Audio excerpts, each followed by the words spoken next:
Well, hey, y'all, it's a beautiful day to bust some cognitive distortions. Welcome to week 1 of our summer camp special, our social skills and social emotional learning summer camp, a special 6-week collaboration between middle school Mary Poppins and Mightier. Remember, we did our podcast about the amazing things that they're doing over there, and I'm so excited to partner up with them for the 6-week summer camp. And throughout the series, we're going to explore some emotional regulation, communication, friendship, technology, anxiety, anger, and all the wonderful, weird, and fascinating things that happen inside middle school brains.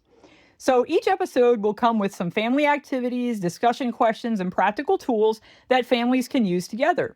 And joining throughout this adventure is Dr. Jason Kahn. We just call him Jason. He's the Chief Science Officer at Mightier. Jason, welcome to camp. Hi, Suzanne. I'm excited to be here. Oh, wonderful. We're so glad to have you. And for those who haven't heard of Mightier, it's a program that helps kids build emotional regulation skills through play. And one thing I love is that Mightier really starts with a simple truth that kids are not born knowing how to regulate their own emotions. And it's a skill. And like every skill, it takes practice. And if you'd like to learn more, of course, our listeners can receive a 15% off using code Mary Poppins, that's all caps, Mary Poppins on mightier.com, and you can find out a lot more. So check it out. Well, today's topic might be the single most important thing that parents can understand. Middle schoolers are not little adults, folks. And I'm going to say that again, that middle schoolers are not little adults. They're not supposed to think like adults. They're not supposed to regulate like adults. They're not supposed to prioritize like adults. And when we expect them to do those things, everybody gets frustrated. I mean, imagine I handed you the keys to a brand new sports car. The engine's incredible, the horsepower, totally impressive. The stereo, absolutely amazing. And the paint job is just on point. It's beautiful. But there are 3 problems. The brakes are not fully installed. The GPS is still updating, has a little bit of sketchy internet on that. And the dashboard warning lights are extremely sensitive. So would you expect that car to drive like a finished vehicle? I mean, of course not, right? That is the adolescent brain, folks. Absolutely. So today we're going to meet the 3 passengers riding around inside every middle school brain. We're going to meet the engine, the alarm system, and then the driver. The engine is called the limbic system. This is the emotional and motivational center of the brain and is responsible for things like excitement and motivation, curiosity, reward seeking, social connection. That engine develops really early, like really very early. Dopamine is often called the reward chemical. So I call it the treasure hunter. So its job is to find things that are worth chasing. And during adolescence, the brain becomes especially sensitive to things like friendships and belonging, things with novelty and excitement, and definitely social approval. And that's why friends suddenly become so important during this time. So kids are kind of chasing this dopamine rush that they get from togetherness. So it's easy to see why it's so important for them to want to seek out relationship-based entertainment because it gives them all of that dopamine that they're so seeking. So Jason, from a developmental psychology perspective, why would you say the adolescent brain becomes so focused on peers and belonging? Yeah, that's a great question. And one of the things that happens to all of us, right? All of us go through this stage where we, at one point in our life, we believe that we are really like, we can only conceive of our brain in our thoughts, that we're the only people out there. And then we go through this phase that happens to line up with middle school where we all of a sudden that we realize that everybody else out there, my friends, my parents, my neighbors, everyone out there is thinking, and we become obsessed with this mirror, right? What if they're thinking about me? What if they think about me? And we assume because we're coming out of this space where we were the only thing that existed and our pets were the only thing that existed, we just sort of assume as kids that everyone must be thinking about me all the time, which is really, when you come back and you try to look back as an adult, it's something that feels really, really foreign to how an adult thinks. But truly, as a middle schooler, that theory of mind that other people can have thoughts and other people could be thinking about me all of a sudden becomes people are thinking about me, and what are they thinking about me? And I'm worried about thinking about me.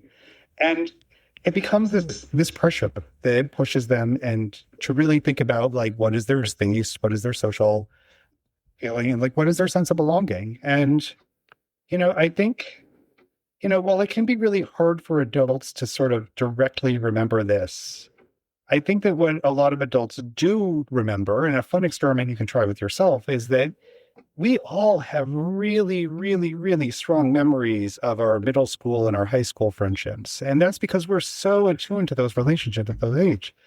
They form these really strong memories. And, it really is that these memories and these friendships and these peer relationships, like this is when they're forming. This is when we're setting up our sense of self.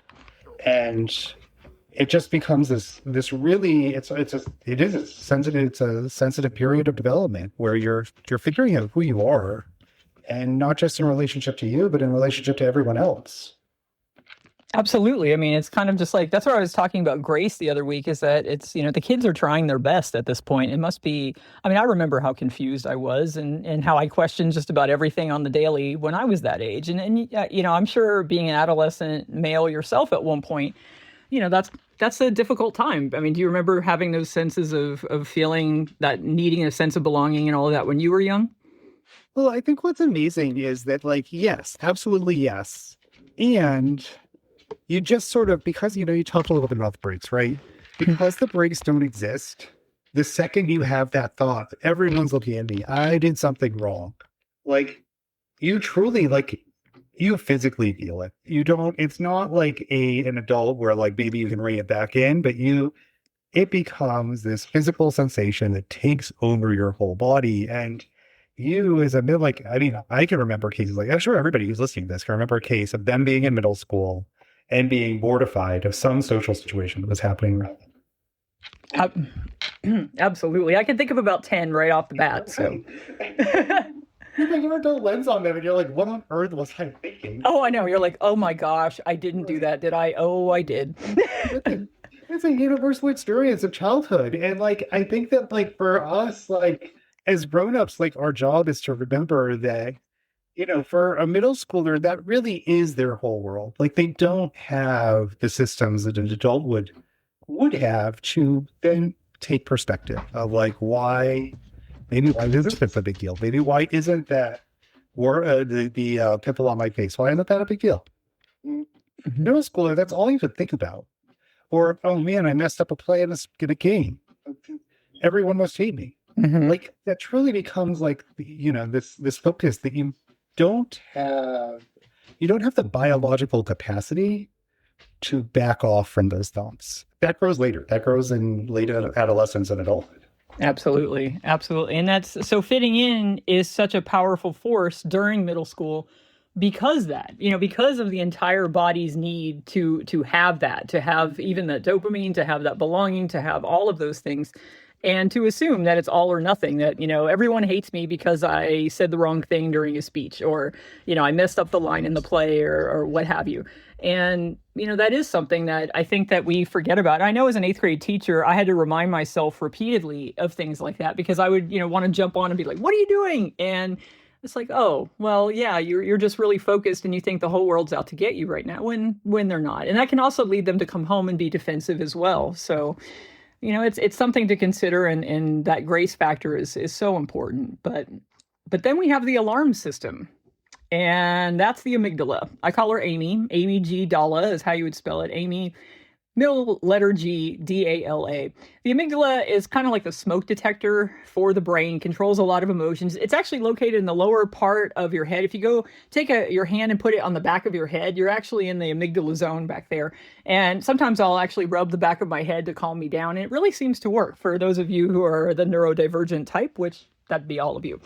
So the amygdala can react before the thinking brain really catches up. A lot of times there's your logical brain versus the amygdala emotional brain. And, I say you can't do math with a lion because if you're running away from a lion, you're not going to sit there and do logical things. You're just going to want to run and get away. So the amygdala really can save our lives. It's for fight or flight. And in some situations, your emotional brain begins responding before your logical brain really even understands what's happening. So, like, have you ever had a middle schooler suddenly burst into tears and say, like, I don't even know, I'm crying? Oh my gosh. Do you know how many times I had to stop class for things like that? And that's because the alarm system just activated first. They were reacting before something actually occurred. So, when it comes to school survival, there's something that adults often forget. Middle schoolers aren't just trying to survive school, they're trying to survive socially. It's the whole social network of survival. And in family systems theory, every member of the family does play a role in the system that surrounds the kid. So when the kid is dealing with things at school and then comes home, your child may feel safe enough to be really messy and to act out a bit when you find out that maybe during school they act wonderfully. They need that space to react and to kind of melt down a little bit, safe enough to cry and safe enough to fail. But when you're at school, you're managing a completely different system. And that's the kind of thing that I saw day after day, all day, is this sort of, they used to call it fronting. I'm kind of fronting to be this big bad whatever I'm supposed to be, and a stereotype version of myself. But then eventually they start to come into themselves, especially at the beginning of the school year. Everybody's, trying with their new clothes and everything. But then they start to settle in and show us who they really are on the inside, where they start to feel safe. But they're always asking themselves, do I fit in? Do people like me? Am I weird? And weird is like the worst thing you could be, which then you find out that weird is probably the best thing you can be. But am I embarrassing myself? And do I belong? And are these people really my friends? And maybe, I don't know. That's normal. That's common. And that's something that we all struggle with. Even as an adult, we still deal with these same things. So research shows that social rejection activates some of the same brain regions involved in physical pain. So the brain treats belonging as a survival need and can even cause pain inside the body when you feel like you don't belong. So in other words, that crippling pain of not feeling welcome, that's real. That's absolutely real. So Jason, why would you say that social embarrassment feels so enormous during middle school? Yeah, I mean, I think that the piece here that adults need to remember is that, we all in our brains, we have a set of tools, we have a set of brains.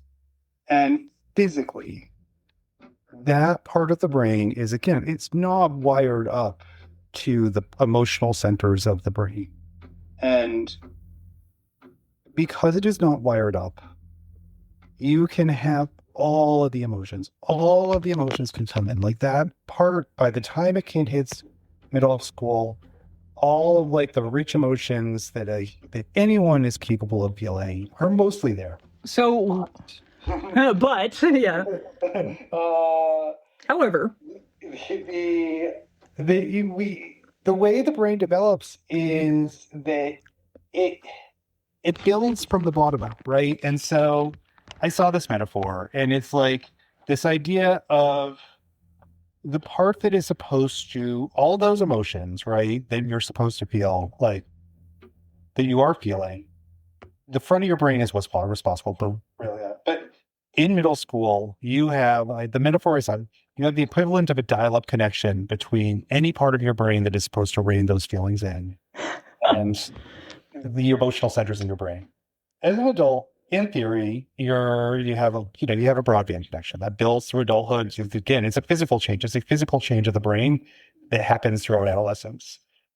And because that connection is so poor, is so weak, every single signal coming in from that emotional part of that brain is unregulated. Like truly like unregulated, right? Like, you can think of a physical analog, right? Like you can, you can slow things down in a pipe because of the stuff, but like the physical tools, right? The physical tool that would slow that down in the brain just does not exist. And so as a teen, you're sort of, you're supposed to go through this period. It is normal, but you don't have the tools. So like somebody says like, hey, like,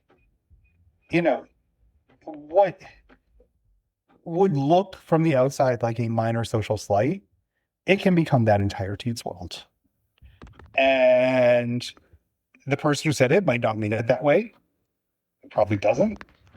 But again, that would be a reframing exercise that an adult can do. But a teen just does not have the hardware to be able to handle that in the moment. Absolutely. I mean, adults do forget that at the moment it's so all consuming. And I can say this. So ladies, if you're going through that late 40s time of life, we are feeling that right now. So if you are in that space where, you understand those kinds of things, it's, depending on how far away from these feelings you are, it's hard to remember that all consuming where you're entire, I mean, you really do feel like the kids would tell me that their whole body would just kind of tingle when they were anticipating something good, bad, or otherwise. Does everyone hate me? Did I mess this up? Or what have you? And it's all that adrenaline going when they're wondering, do I fit in? Am I okay? Is this, and having this sort of storm of emotions when something occurs in that middle school world. And as adults, we do tend to forget that it really is that all consuming, where they feel those tingles. So let's meet the driver then, the prefrontal cortex. And I call this kind of the CEO of the brain. So the CEO helps with things like planning and organization, impulse control, emotional regulation, perspective taking, decision making, and even predicting consequences of actions. But kind of the shocking fact is that the prefrontal cortex doesn't fully mature, as we've been talking about, until approximately age 25. 25, y'all. 25. So let's review. The emotional engine really is powerful, and the alarm system is super sensitive, and the driver, well, definitely in training, at least till about 25. And no wonder adolescents can really feel confusing because everything's a bit wonky right now. So, Jason, what would you say to parents who and what do you think parents misunderstand most about executive functioning then?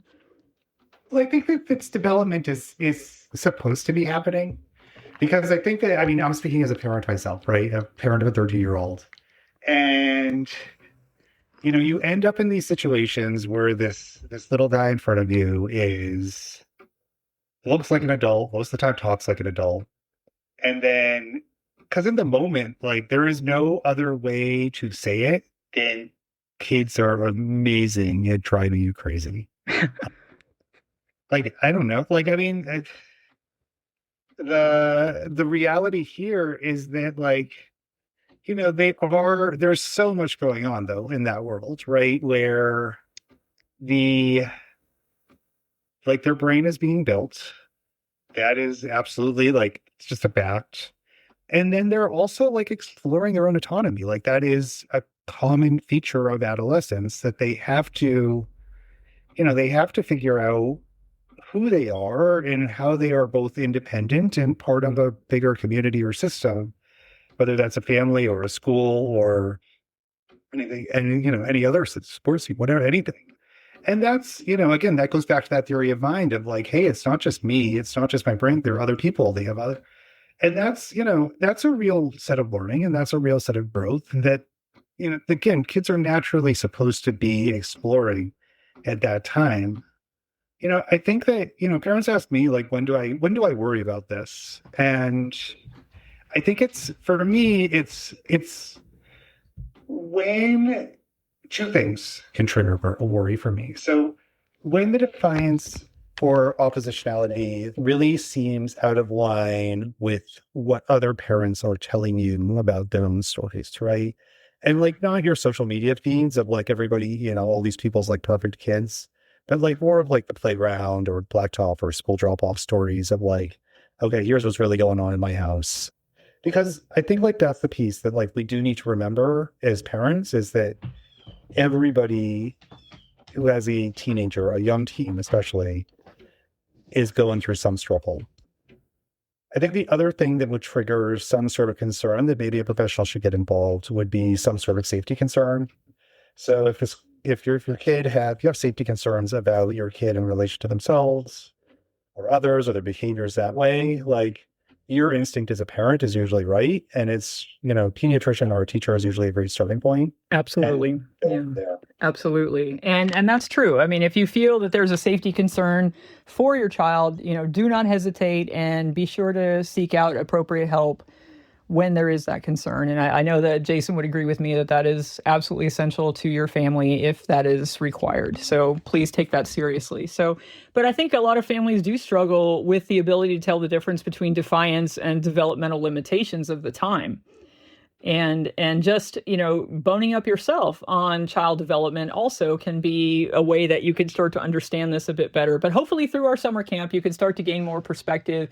And hopefully at the end of our 6-week summer camp, you will have a bit brighter perspective. So we shall see. We shall see. But I often describe executive functioning as kind of like an air traffic control tower, if I may. But I mean, imagine trying to direct executive functioning through things like homework and friendships and sports and emotions, not to mention the scary P word, puberty, and even your family responsibilities and chores, while the control tower is still being built. It's trying to juggle all of these responsibilities and handle your stress and stress overload.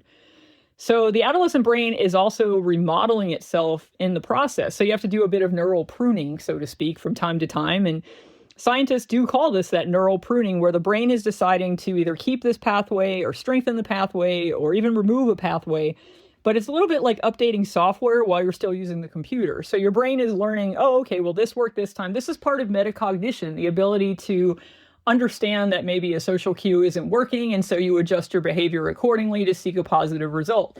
And metacognition can be considered some of the greatest forms of learning. So, but still, you're still using the computer while the tower's being built. So this may be the most important concept in today's episode, is that regulation before reasoning.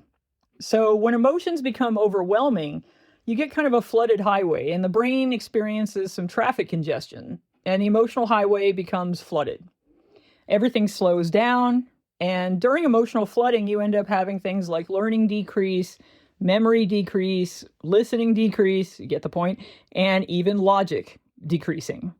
So before children learn to regulate themselves, they borrow regulation from adults, and that's kind of like co-regulation.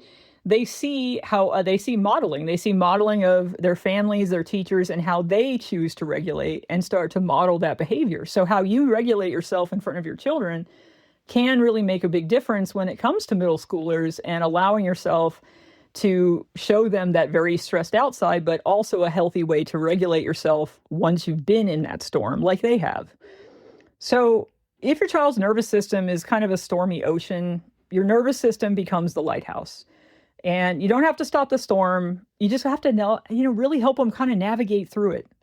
And that can be difficult, but that's where it takes patience and understanding of what their brains are going through. So, Jason, what does healthy co-regulation look like in real life?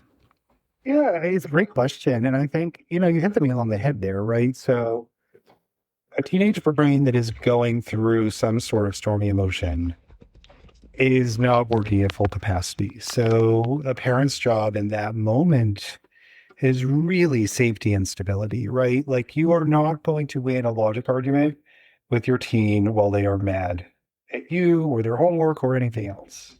And, I think it's hard. I've definitely fallen into the trap myself of, trying to logic our way out of the situation. But it really, like, the best case scenario is in the very, very, very hard moments, just remembering, like, hey, look, like, what can I do to make sure that, again, the brain isn't a fight or flight reflex. Like, safety might even sound like a funny word here, but, like, truly, like, trying to get your child back in this place where, like, again, their brain remembers that they're safe.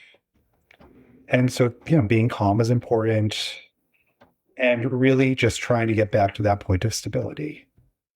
I think, for me, the other part of co-regulation is remembering that since those difficult moments are not necessarily the place to practice, that the calm moments are so key, right? So being able to go back and talk about emotions. How are you feeling? I love the question. I think the way you put it, teens feel emotions differently than grownups is so true. So one of the things, honestly, like, I love it when parents, like, you can learn a lot about your kid just by saying, like, how does the angry feel? just ask them, how does being feel? You'll learn a lot about your kid. How does being sad feel? How does being happy feel? And having those conversations is part of co-regulation. Absolutely. Well, and describe the body feels of that experience for them. If you know your teen is going to be anxious about something, then being able to help them go into that situation with a plan, which you might not be there for, so that they feel confident and ready to be successful. So, what does healthy co-regulation look like in real life? Yeah, there were really two parts that I'd like parents to think about. So one is remembering, one of the things you said earlier was that in these really difficult, really stormy moments, the brain is not fully online. It's really in this fight or flight mode. Like that's what's going on. And so to the end, really for the parent, it's providing stability, it's providing safety. Sometimes again, safety might even feel like a funny idea, but if you remind yourself that brain is acting the same way it would if a tiger jumped out of the tree around again, the particular mountain might not seem very big to your adult brain, but it's all the same reflex, it's all the same system. And so really like being in the moment, that lighthouse, like you said, is really important. I think the other part of co-regulation, though, is remember those quiet moments have a lot. So I really like it when parents, and you made this point too, but it's really like a good activity a parent can try is ask a child, hey, what does your body feel like? What is that? And then listen. Or if you know your child or your teen is going to be anxious about something, like really like working through and making sure that there's a plan to get started, and a plan where your teen feels like they can be successful. Something where like they know what they can do, they know where they can be successful. And yes, they're going to have to improvise as they go, but they're ready to go from there. Absolutely. So let's get into a bit of family reflection. So this will be some things for you to think about until next week when we meet up again. And we're going to meet up with Jason again next week for another fine topic. But in the meantime, I'd like you to take this with you and just kind of marinate on some thoughts. So ask, what makes you feel emotionally safe?